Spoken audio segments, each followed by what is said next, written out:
Sequoyah SPS Kids. My name is Olivia and I'm in 3rd grade. My name is Talia and I'm in 1st grade. We're going to show you our airplane today.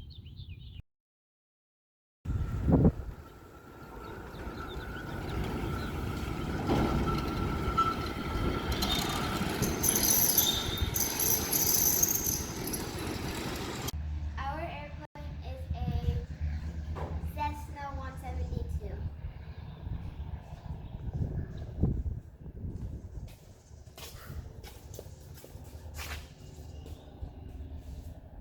We call her Echo because her tail number is November 6220 Echo.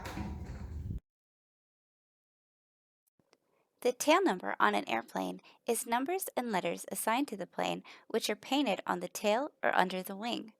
A tail number is just like its name. No two airplanes have the same tail number.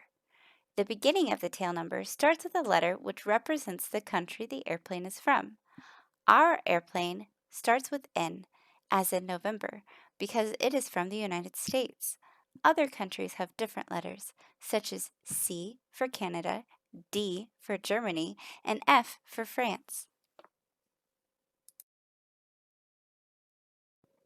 Instead of using the name of each letter in the alphabet, we use a word to represent it. This is called the NATO phonetic alphabet. We do this because D and E might sound the same over a fuzzy radio. So instead, we say Delta and Echo so it is clear which letter we are communicating. Here we see each letter with the word used to represent it. This is the engine. It makes the airplane move.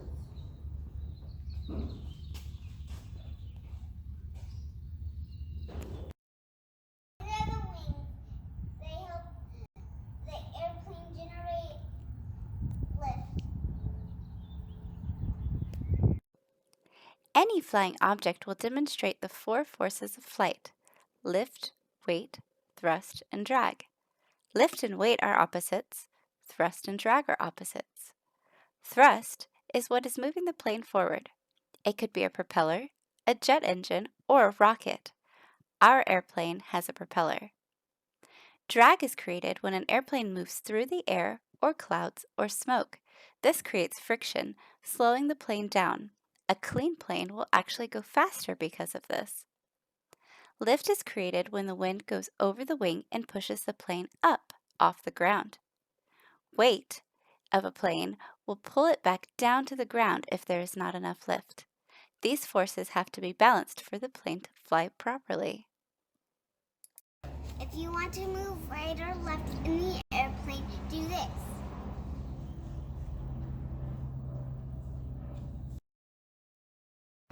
This is what happens to the wing when it turns. This is how you go up and down. Push it down. Push it in if you want to go down. Pull it out if you want to go up. Can you show us?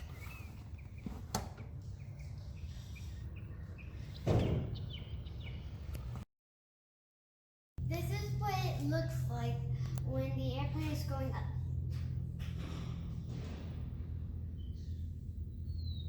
And this is what it looks like when the airplane is going down.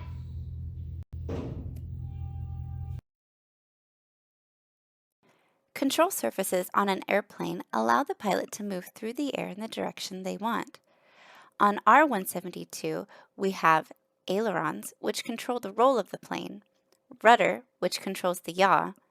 Yaw is a fancy word that means controlling the direction the nose is pointed by moving the tail, and elevators, which control the pitch of the plane, which causes it to go up or down.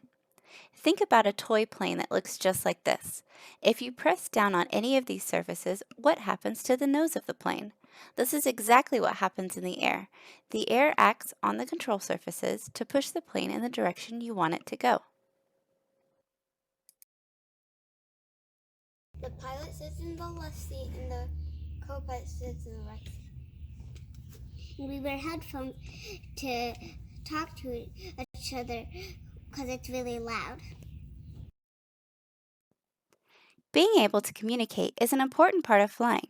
While you are flying, you may communicate with other pilots, control centers, or ground crews. These communications help ensure you are where you're supposed to be and help other planes know where you are so you don't run into each other while you're flying or taxiing. Taxiing a plane means you're moving on the ground. In the next clip, you will hear a radio call from a pilot who just took off from the runway and is telling the other planes on the airfield his position so they know where to watch for him.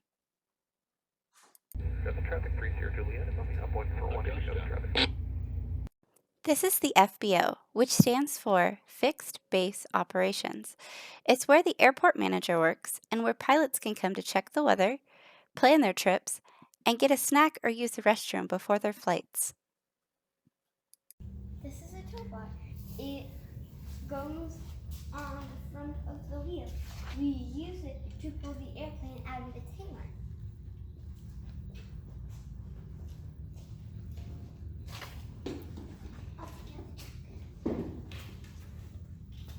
Can I tell him at the top?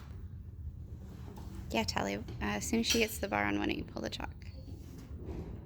Yeah, I'm going to tell him about it after. You got it, Olivia? Just put it on the other side. Pull it out and put it on the thing.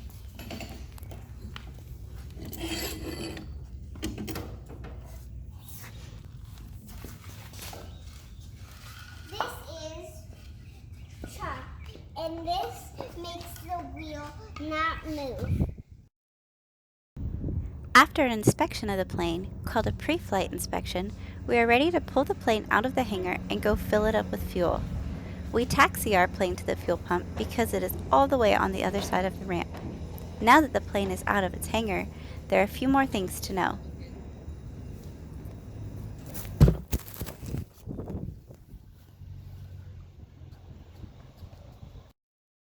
The prop is really dangerous, so you should not walk under it, just around it, very far away from it. I'll clear prop out the window before the engine started. That way we don't hurt anyone like this. Clear prop!